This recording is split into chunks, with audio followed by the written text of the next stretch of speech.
Benvenuti. Welcome to Cooking with Katerina.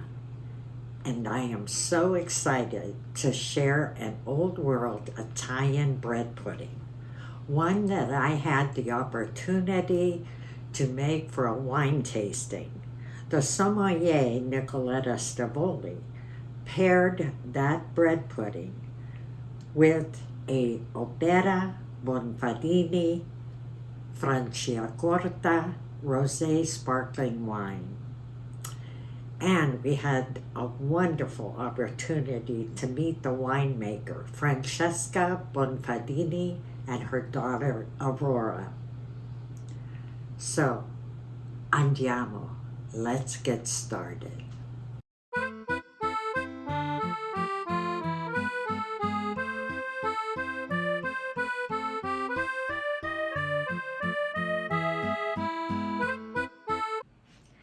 Here are the ingredients you're going to need for this old world Italian bread pudding.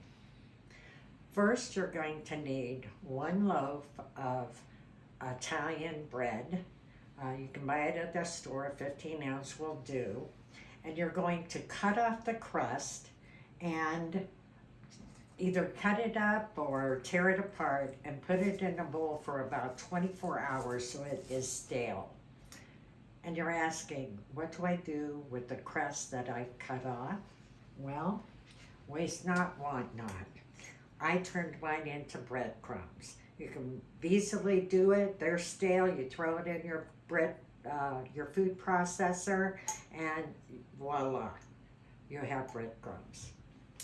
You're also going to need 2 cups of milk, 4 eggs, a half a cup of castor pure cane sugar, 1 teaspoon of vanilla, the rind of 1 large lemon, and you want to grate that real fine,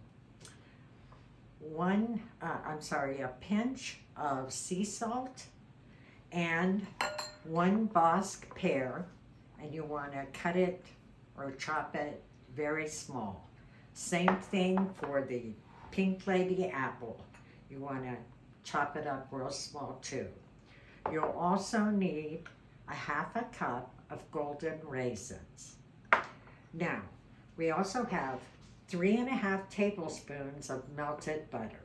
Some I will use to coat the pans. I have muffin pans here, and it will make 12 muffin pans. And you will also need the 1 tablespoon of chopped rosemary for the top, and you'll also need some demerara, and I hope I pronounced it right, cane sugar crystals for the top. Now, I'm going to add the milk to the bread so it can soak. In the meantime, I'm going to butter my muffin tins, and we'll be back to put this together. Okay, before we put this all together, I want you to put your oven on 325. And after we get this all put together and we're gonna put it in the oven, it's gonna bake for about 33 to 35 minutes, depending on your oven. So I added the milk, and it soaked, the bread soaked it all up. Now we'll get the next part ready, where we put the castor sugar in with the eggs, the vanilla, make sure we get that all out, the lemon rind, and the pinch of salt.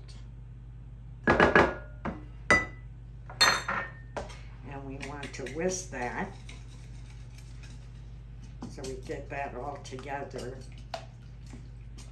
nice and blended. Make sure those eggs are all broke up. And then after we do that, we'll add our fruit. Now what makes this bread pudding different is you're using fresh and dried fruit. And oh Oh, it's so delicious. So now we'll add our apples. And you don't want to peel your fruit. Leave the skins on them. The Bosc Pear.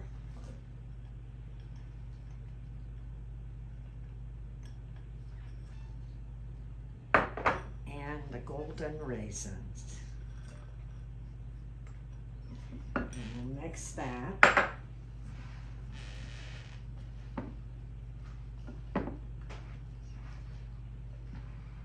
We'll put it in with our bread and blend it well.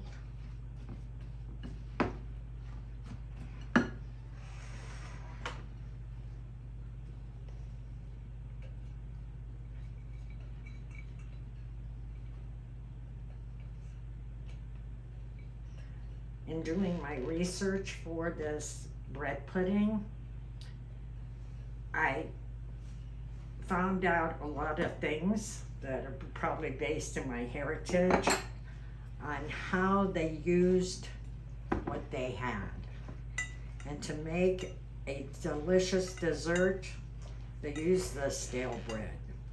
They probably had the apples in the orchard.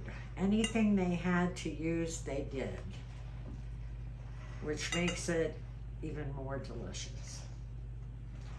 So once we get this all mixed up really good, then we're gonna put it in our tins. And you'll see I have some scoops here. I like to make sure that everybody gets the same size piece. So what I do is I use scoops. And because I've made this before, I know what size scoops to use. So what I start out with is a bigger scoop. And I will put one in each one of the tins. And then I go back, my oven's ready. And I use a smaller scoop to just top it off and make sure that each one has the same amount. Now I'm going to fill the rest of my tins and we'll be back to put the topping on. Now I'm going to show you how we're going to complete this. I already buttered all but 2 of the mixtures that are in the muffin pans.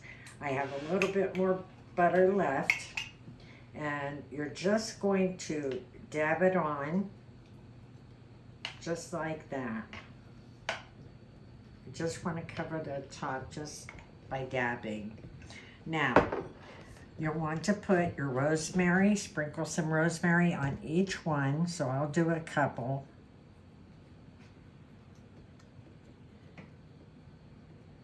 And also put your demerara cane sugar. It's a crystal, so you want to kind of put that on the top just to give it that added crunch. Now when I finish doing all this, I'm going to stick them in the oven, and I'll see you when they're finished. So the Miascia came out of the oven. It did take 35 minutes to bake, and I let it cool in the tin, the muffin tins, for 2 minutes before taking them out and placing them on the cooling rack. In the meantime, while it was cooking, I decided let me make a little bit of homemade whipped topping. So now my favorite part, we're going to taste test. And first, we're going to have some of this delicious sparkling rosé wine.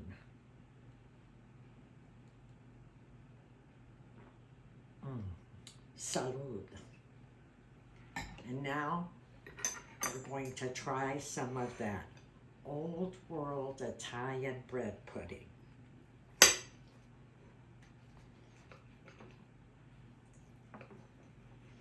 I always have a habit of taking 2 big of a bite and then I can't talk. We'll put a little of the Cool Whip, or not Cool Whip, homemade whipped topping on it.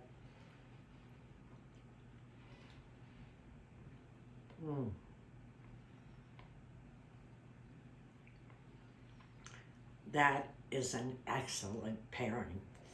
Now, this sparkling wine goes with so many foods, not just dessert. And what we're going to do is we're going to put a link in the description that you can find out more about the wine.